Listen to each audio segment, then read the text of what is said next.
Hello friends, सेलकाल क्या है? हमें सेलकाल की क्या क्या फ़ायदा देखने को मिलता है? कितना डोज में इसको लेना सेफ है? लंबे समय तक लेने से क्या साइड इफ़ेक्ट देखने को मिलते हैं? इस बारे में आज हम इस वीडियो में बात करने वाले हैं। अगर सिंपल से समझा जाए तो कैल्शियम और विटामिन D3 की अगर कोई टैबलेट्स है तो वह है सेलकाल 500। सेलकाल 500 को टोरेंट फार्मा मैन्युफैक्चर करती है। इस टैबलेट में सेलकाल में कैल्शियम और विटामिन D3 एक साथ आते हैं, जिसमें कैल्शियम 500 mg और विटामिन D3 250 इंटरनेशनल यूनिट में आता है।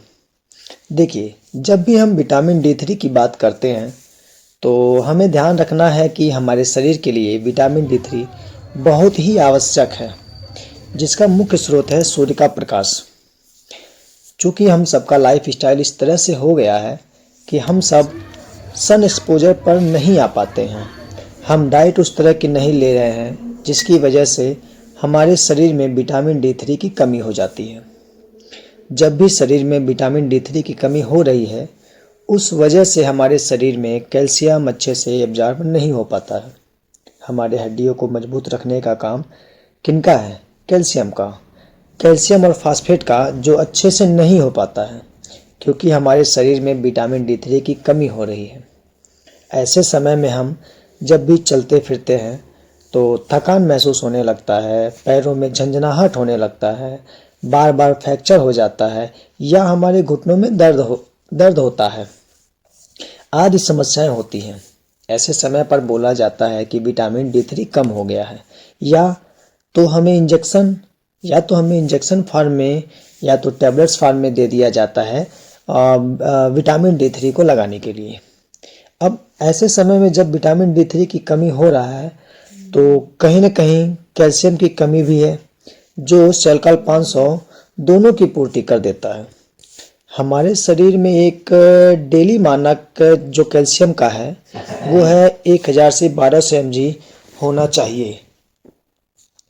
कभी कभी इसकी कमी हो जाती है, जिसका कारण है हमारा डाइट का अच्छा न होना।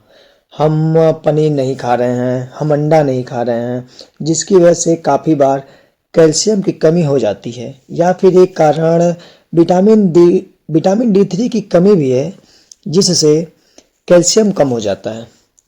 देखिए, कैल्शियम का भी बहुत महत्वपूर्ण कार्य है, क्योंकि हड्डियों को अच्छा रखना है, दांतों को अच्छा रखना है, फ्रैक्चर से बचाना है, ये सब काम कैल्शियम ही कर रहा है। तो अगर हमारे शरीर में कैल्शियम की कमी भोजन से पूरा नहीं हो पा रहा है, तब हमें सेलकाल 500 का टैबलेट लेना पड़ता है। सेलकाल 500 की एक अच्छी बात है कि इसमें हमें विटामिन D3 और कैल्शियम दोनों एक साथ मिल जा रहा है। इस टैबलेट को हमें भोजन के बाद ही लेना सही है। कोशिश तो ये करनी चाहिए कि विटामिन D3 और कैल्शियम की पूर्ति प्राकृतिक रूप से हो जाए। अगर नहीं हो पा रही है तो सेलकाल 500 को रोज़ सुबह शाम एक ही गोली लेना सही है। कोशिश ये रहे कि कम से कम इस टैबलेट को लेना पड़े। अगर बात करें इसके साइड इफ़ेक्ट की, तो देखा जाता है कि कुछ पेशेंट में कब्ज की शिकायत रहती है या फिर उल्टी जैसा महसूस उनको होता है। ऐसा इसमें कैल्शियम कार्बोनेट की वजह से होता है। अगर इस टैबलेट को लेने से और भी समस्या हो रही है तो डॉक्टर से संपर्क जरूर करें। आज हम जाने हैं सेलकाल 500 के बारे में। इसी तरह हेल्थ से संबंधित और भी वीडियो देखने के लिए चैनल को सब्सक्राइब जरूर करें। धन्यवाद।